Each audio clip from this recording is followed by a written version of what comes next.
It is pertinent to mention that Lieutenant Colonel Steyn testified, I think in August last year, and that Ms. Pinky Buttlingham testified in July this year. The state differentiates between the duties and titles as to what Ms. Pinky Buttlinghams capacity is, and they refer to her as a supervisor in the Forensic Liaison Service section of Vodacom, whilst Steyn is apparently referred to as an analyst of cell phone information. Mr. Baloyi, on behalf of the state, argues that this distinction is very vital because it is the one that allegedly brings about a dichotomy regarding its scope as practiced by either Ms. Pinky Buttlingham and Lieutenant Steyn, and says this very difference in the description of the expertise exercised by these two different witnesses has given rise to confusion, which the state says entails matters which are not clarified, and which the state further says when it argues that the defense says there is a contradiction relating to the two aspects of these two telephone calls. Further, the state argues that the crux of the matter also revolves around these two calls as reflected, one, in the PDF disk proffered to the state by Vodacom, and also what is referred to as the Excel spreadsheet, which encapsulated two different numbers, which are allegedly also supposed to have been sent or having been transacted between Kelly Khumalo and accused number 5. These numbers, as correctly stated by Mr. Nisi, they are dissimilar and they are materially different, or he says there are material differences. And also he goes further and says that difference, in his view, it was intended to pervert the course of justice. I'll leave it at that. It is correct that Ms. Pinky Buttlingham was not able to explain the origin of the two numbers of the two transactions allegedly transacted by Ms. Kelly Khumalo and accused number 5. And these two numbers allegedly were made at the very same time as alleged by Ms. Pinky Buttlingham in the PDF disk supplied by Vodacom to the state or the police. And she says she can only testify on the numbers which are encapsulated in the PDF disk, but she cannot testify as to the numbers which are encapsulated in the Excel spreadsheet, because those were not supplied by Vodacom. The numbers which were supplied by Vodacom are encapsulated in the PDF disk, not in the Excel spreadsheet. Because I don't know how the police or the state went about transposing those numbers onto the Excel spreadsheet. She doesn't know. Two different distinctive application of the two surfaces, the PDF and the Excel system. She knows nothing about that. But in this court, we know that, as Mr. Nisi states there were two distinct numbers, two sets of distinct numbers relating to the two calls made allegedly to Kelly Khumalo by accused number 2 or vice versa. The state's contention is that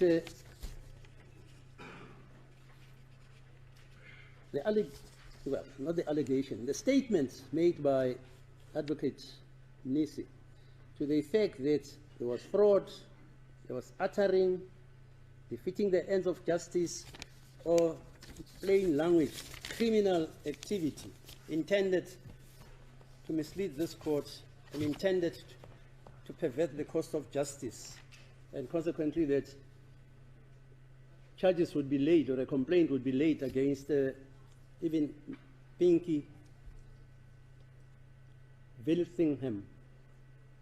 And consequently, the state is of the view that these are very serious allegations which must be investigated. The allegations ought to be put to Colonel Lieutenant Steyn, and that he must be given the opportunity to comment, because Pinky Willingham is being vilified for, on her own mouth. She's being vilified for an action or conduct which she never participated in. And I have said that amounts to reputational damage, because she's an expert witness. She gives evidence throughout the courts in South Africa. I first recall meeting her about 15 years back or so, or 20 years back in a criminal court.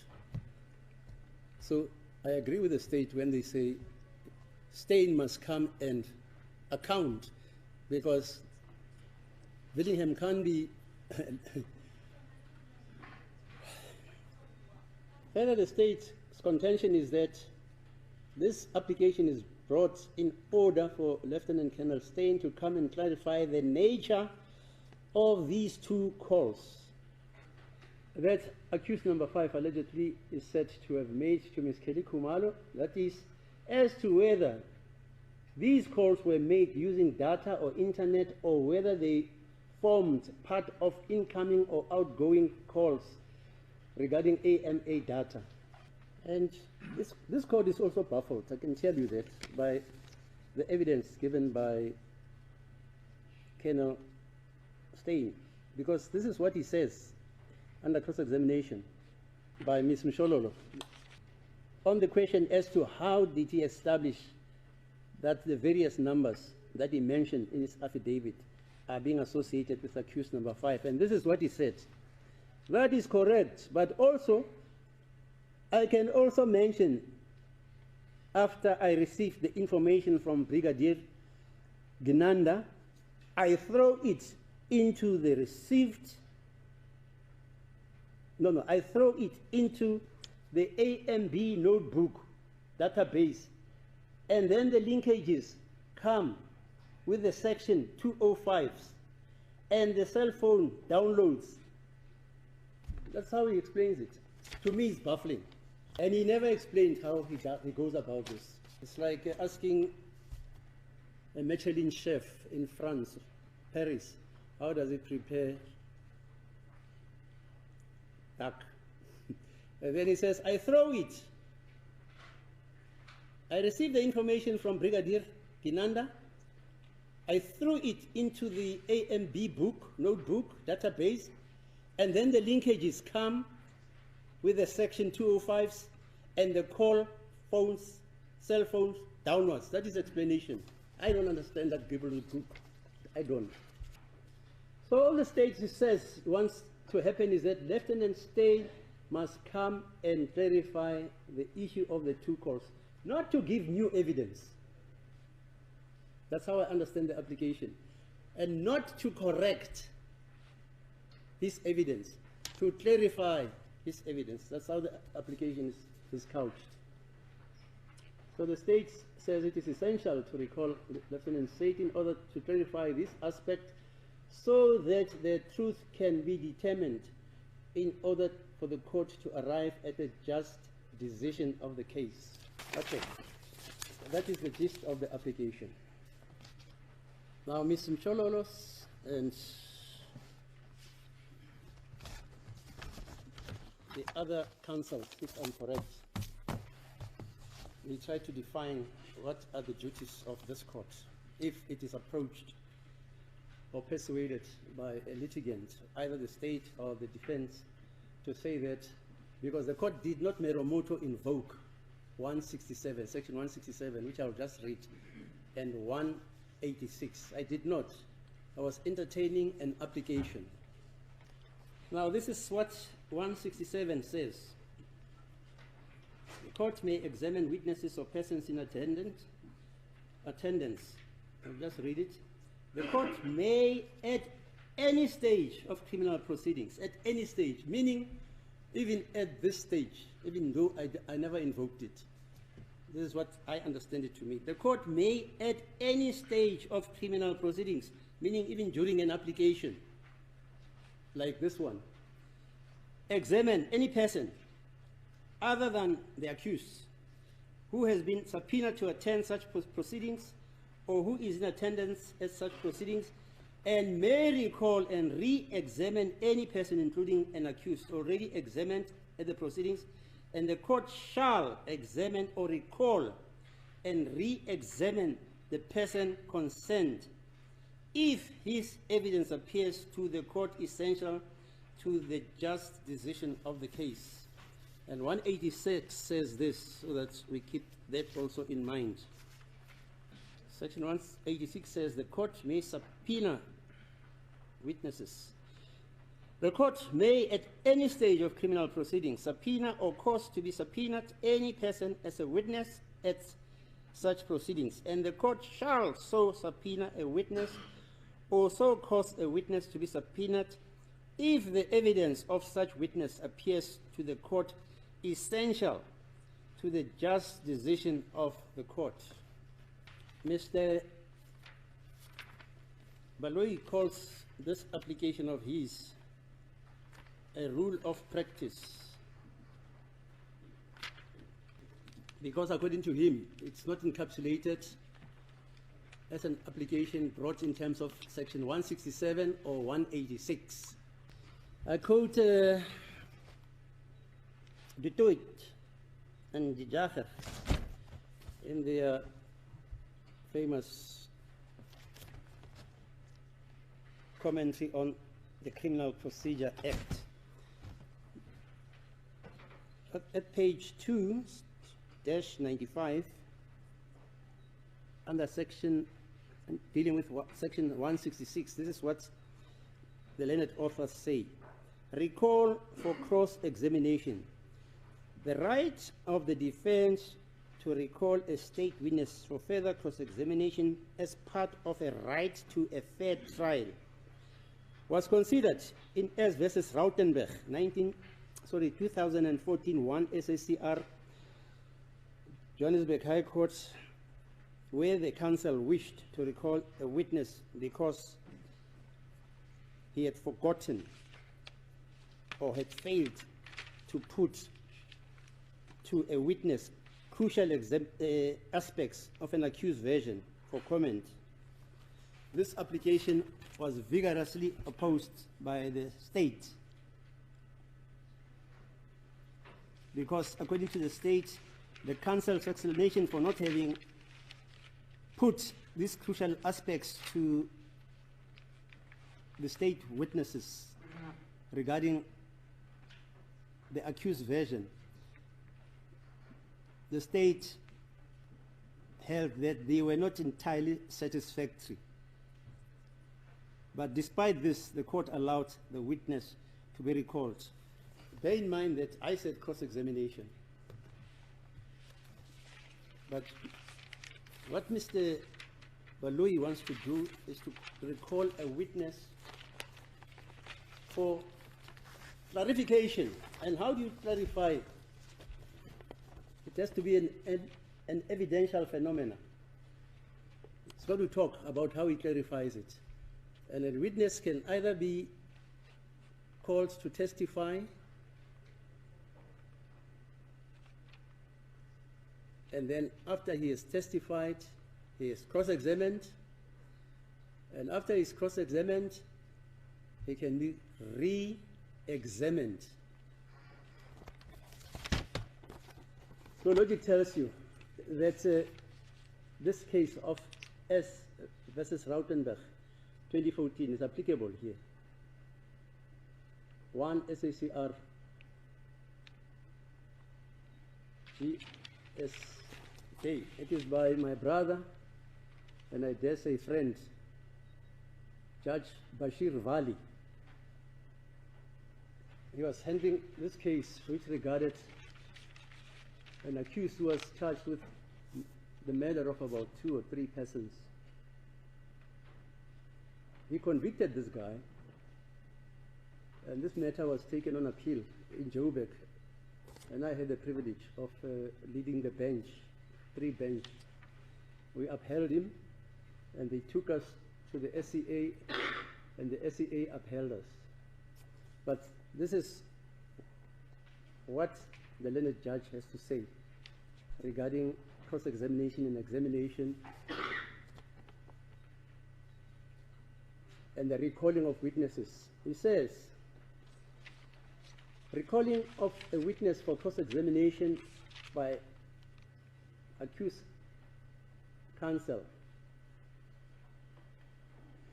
who, in explaining that he was doing so as a result of the failure to put crucial aspects of an accused's version to a witness.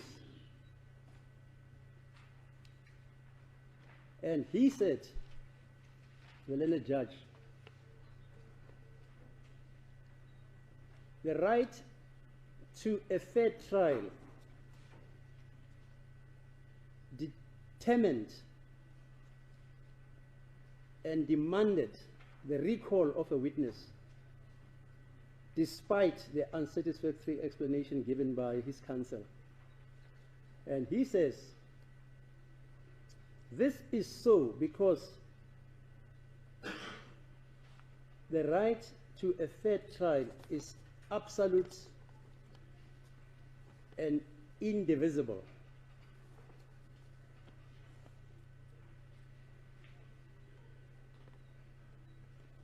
Let me quote him again. The right to recall a witness, that right encapsulates a right to a fair trial, and it is accorded to the accused by Section 35 of the Constitution. And that right is fundamental and absolute. And it is not subject to any qualifications. And the right includes the right to recall witnesses for further cross-examination, and by logic also, it entails the right to recall witnesses for further examination. Hence, despite the fact that the explanation given for wanting to recall the witness was not detailed enough and therefore not entirely satisfactory, the value in the application of this right was to be found in the duty of a court to ensure that the right of an accused to a fair trial is maintained in terms of its enunciation in Section 35 of the Constitution, and that it must be given its practical meaning, because this right to cross-examination also includes the right to re-examination and to the right to the recalling of a witness if it is in the interests of justice.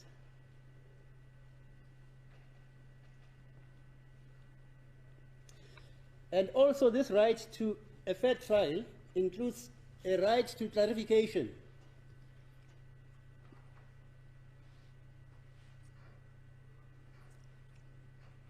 And the right to an explanation with regards to the clarification of evidence. And this right also is encapsulated in the Constitution. I know people tend to talk of the Constitution as if it governs only the right to a fair trial as it pertains to an accused person. No, it also pertains to the state in having called witnesses. It's reciprocal. Section 35 as a right to a fair trial is reciprocal. And it was said also in the case of the National Director of Public Prosecutions versus King, 2010, 3 All South Africa, SA 304 SC. And it was enunciated by Harams. And this is what Harams had to say.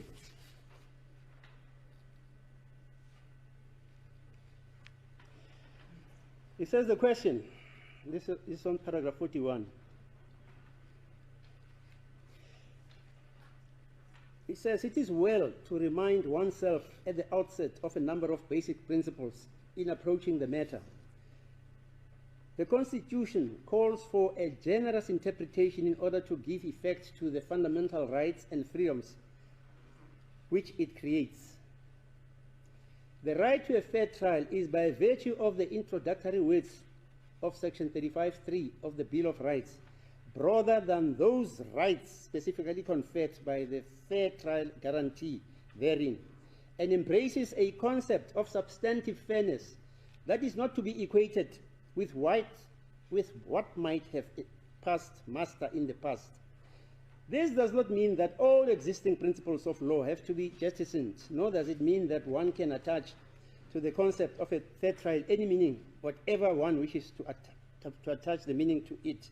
The question remains whether the right asserted is a right that is reasonably required for a fair trial. A general approach is called for. That is the question for the trial judge. And there is no general, not an a priori answer to the question whether a trial will be fair or not. Potential prejudice may be rectified during the course of the trial, and the court may make preliminary rulings depending on how the case unfolds, and may revoke or amend them. Irregularities do not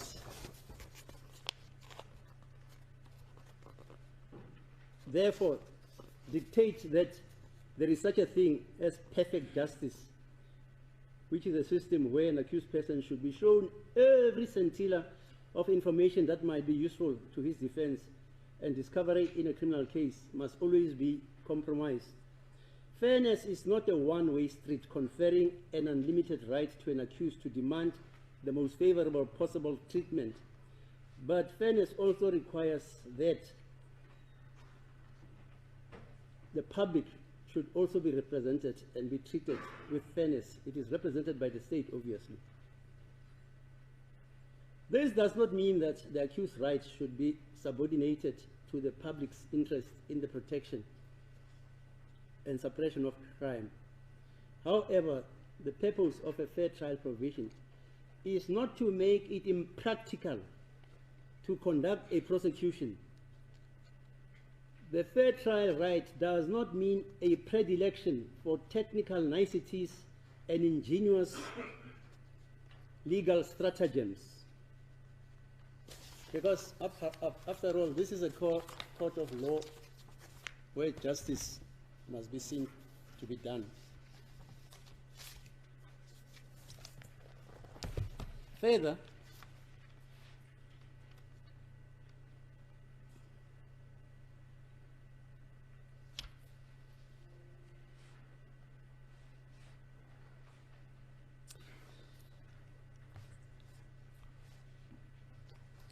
the learned authors also, Dutoit and Jager, say that the court has a duty to exercise the power to recall a witness where it is necessary to attempt to discover the truth in order that substantial justice is done between the parties. And they quote here the case of S. van der Berg, 1996, 1 SACR 19 is a Namibian case, and S versus Masowa, 2016, 2 SACR 22, Johannesburg High Court. It's a judgment written by Spelch, who still practices in these courts. I further refer to the case of S versus Gerbers, 1997 to SACR 601 SCA. It's a judgment written by Marais, J.A., who's famous for writing the Judgment of State versus Malchus. This is what he has to say about the invocation of 166 and 186 of the Criminal Procedure Act when a matter comes before a particular court like today. And he says, by court, in terms of section 167 and 186 of the Criminal Procedure Act of 77, the principles governing the exercise of such power, a trial judge is not a mere umpire, but is bound to see that justice is done, whether the exercise of a discretionary power favors the state or the accused. The Court of Appeal does not readily interfere with the exercise of a trial judge's discretionary power. However, a trial judge has to bear in mind that bona fide efforts to do justice might be misconstrued as undue partisanship, and must ever, that is, the judge must ever try to find the right balance between undue judicial passivism and undue judicial intervention.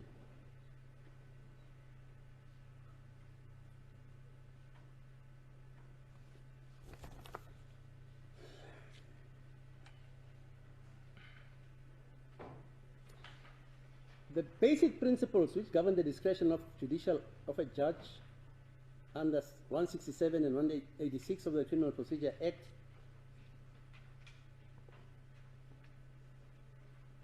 is time-worn but remains as valid today. That is, it is time-worn in the case of R versus Hepworth, 1928 AD 265. But this law has not been changed right up to today. Still valid. And this is what the learned judge has to say about this time proven law. A criminal trial was not a game where one side was entitled to claim the benefit of any mistake or omission. Harams calls it a predilection for ingenuity. By the other side, a judge's position in a criminal trial was not merely that of a mere umpire to see that the rules are observed by both sides. A judge has to see that justice was done. The power and discretion under these mentioned sections could be exercised by a judge, whether the effect thereof is in favor of the state or the accused person, provided that what is done is for the purpose of doing justice as between the prosecution and the accused. Further, the mere existence of those discretionary powers did not preclude a finding that a trial judge had exercised them irregularly, as that word was understood in the jurisprudence of criminal procedure. Nor did it follow from mere existence of a positive statutory duty to exercise those powers in circumstances where it appeared essential to the just decision of the case, that a trial judge's conclusion and that the circumstances were indeed such that these discretionary powers would be unassailable by a higher court.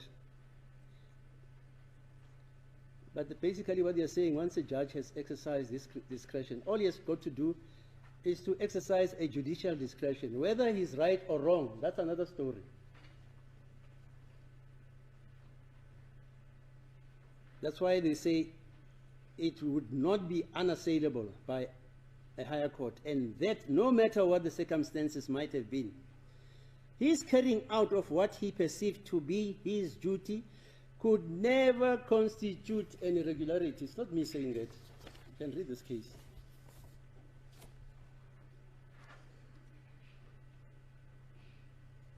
Further, a court of appeal should remind itself that there were well-known limits to its power to gainsay the bona fide exercise of a trial judge, whose discretion vests in judicial discretion.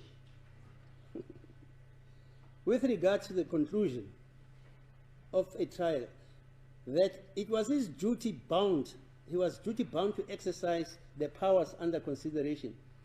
The Court of Appeal should not lightly substitute its own opinion, reached with the benefit of hindsight.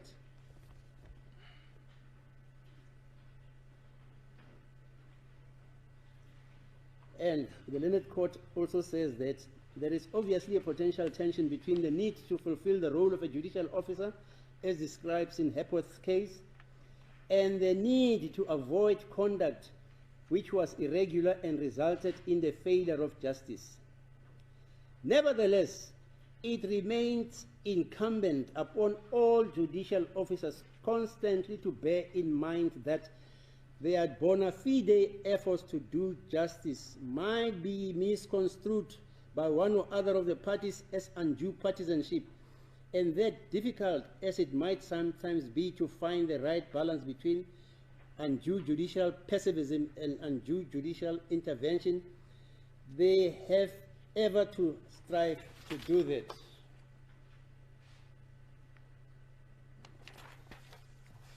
Right? In this court, there was an exercise of the same power of the discretion by a judge.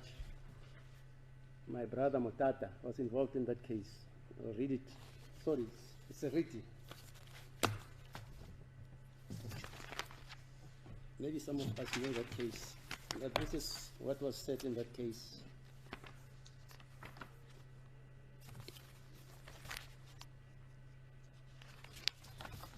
This was a case of the Director of Public Prosecutions, Transvaal versus Eric Pet Mchweni. This is case number 56/06.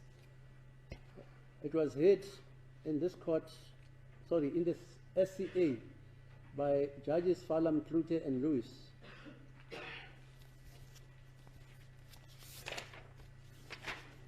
And this case also concerned ballistic evidence. But if you're interested in reading the full text, you can do so. But it's basically the following. This judge, my brother, Seriti, we were together at Forte, he misconceived and misconstrued the evidence where ballistic expert had said it was indeterminate whether this particular firearm had fired the projectile. When they examined that firearm, it did not have indentations imprinted onto the bullet. So this gentleman said his finding that this firearm was the one which was used to shoot the accused person twice on his face cannot be determined. It's indeterminate. And Judge Seriti wanted to know, the defense of this gentleman is that he was shot in Garangua, not here in Brits on a farm. Okay, there was DNA evidence showing that after he was shot, his blood dripped onto the yard, and the DNA obviously connected him to that. But this is what the judge says. Three judges. In my view, it is clear from the record that Seriti J. did believe that the evidence of the ballistic expert was essential to the just decision of the case. And he acquitted Mchweni because there was no explanation of the inclusiveness of the finding. And the three judges says, he had a duty in view of his belief that it was essential to the just decision of the case himself to call the witness, like I'm called by the state to call this witness. Moreover, it is apparent from the passages of the argument quoted above that Seriti did not understand the import of the ballistic report. I don't understand that evidence of a stain saying he just mixes AMA, etc., and he gets the results. I don't understand it. Same thing with Seriti here. But he did not recall, he did not call for that evidence or explanation. So they say, moreover, it is apparent from the passage of the argument quoted above that the Seriti did not understand the import of the ballistic report. He said as much, as I'm saying as much. All the more so, therefore, that he had an obligation to call the witness in order to understand that evidence. He was obliged in terms of section 186, and thus as a matter of law to have acted in terms of the section. And this is the summary of the finding. Where the presiding judge at a trial believes, where the presiding judge at a trial believes, albeit mistakenly, that the evidence of a witness is essential to the just decision of the case, in terms of section 186 of the Criminal Procedure Act 51 of 77, it falls to call. If he fails to call such a witness, he makes an error of law. That's what they're saying I'll be doing. If he fails to call such a witness, he makes an error of law. If the error is one of which the acquittal of an accused tends, then there is a grave irregularity in the proceedings, and the Court of Appeal is bound to order a retrial on the same charge sheet. Here, a question of law was reserved for argument in the SCA. This is what the SCA says. You rather err on the side of being wrong. Here's a judge. He was confronted with a similar situation. He said, no, I'm not calling this guy. And then the state said, please call him so that he can come and clarify. Then they noted the point in terms of section 319. On appeal, they succeeded. Okay. Further, I just want to quote the other case, and then,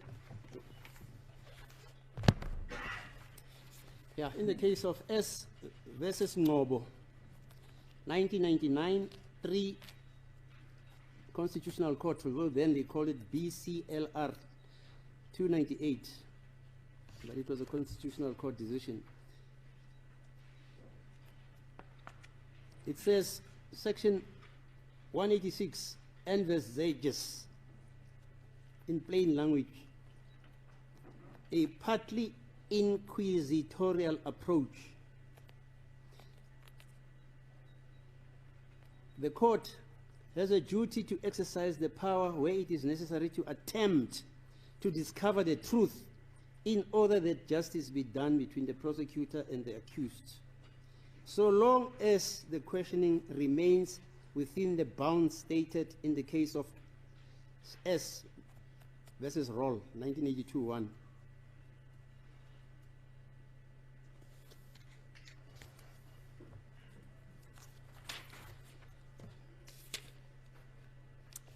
Yeah.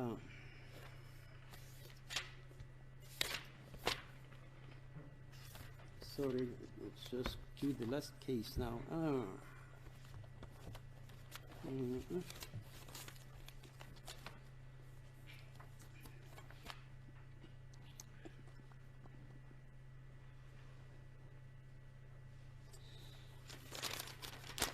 Right, just to adumbrate the point made by R versus Hepworth.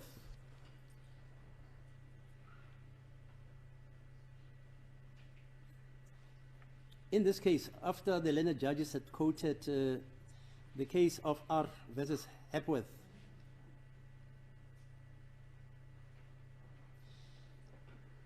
in the case which is unreported, of State versus Ngobeni, 2014.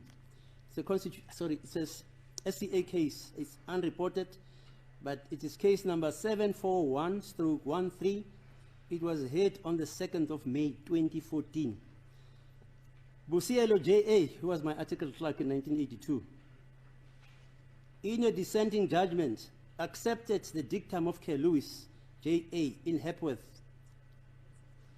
and said that it is salutary because it introduces an inquisitorial element to a fundamentally adversarial criminal justice system. And he added that this was, however, intended to avert the possibility of an injustice which might occur should a court remain supine in the face of a need to be proactive and to obtain the necessary evidence. A court had nevertheless to be astute to avoid creating the impression that it has descended into the arena, which was impermissible and should result in this court getting involved in the dust of the conflict between the prosecution and the defense, with the concomitant loss of impartiality, an essential prerequisite for a fair trial. Busielo J. considered that it was important to remind judicial officers presiding over criminal trials that there are times when justice demands that instead of remaining passive and biased, merely there to ensure that the rules of the game are observed, that they have to be proactive without compromising their impartiality, to call for the relevant evidence, particularly where they are of the view that such evidence is necessary to ensure a just outcome. This was also the opinion of the judge. And he says that is the reason, the trait of Section 186.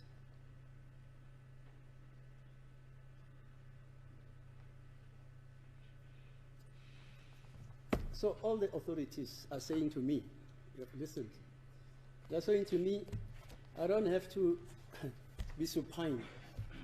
I've got to be proactive where I think that justice will fail if I don't make such,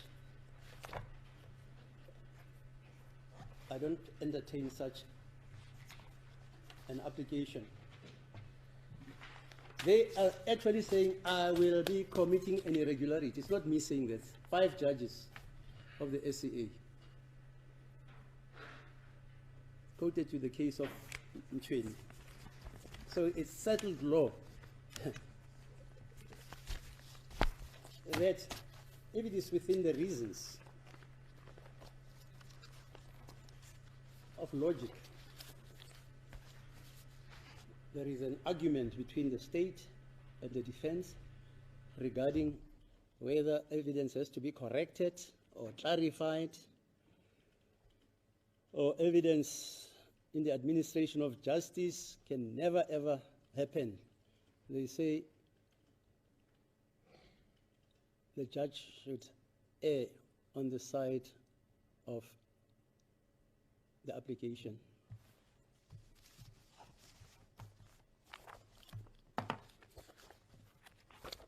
And I've already conceded that I don't understand what Steyn was saying there. Never explained it to this court. I don't understand. And the state says it's not a contradiction. It is a misunderstanding, a misconception. So here we have a misconception, a misunderstanding, a contradiction, and a non-understanding, all from persons in this room. So why not call the person who is causing that very misunderstanding, misconception, to come and explain, and he's alive. And there's no prejudice, by the way, none.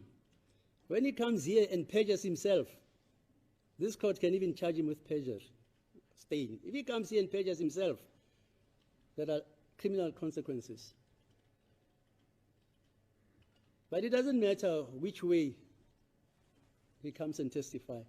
For this court, The truth must be told. And there's only one person who can tell the truth about this. It's Steyn himself. He's the analyst, not me, not Mr. Numalo or Mr. Baloyi. Consequently, the application is acceded to.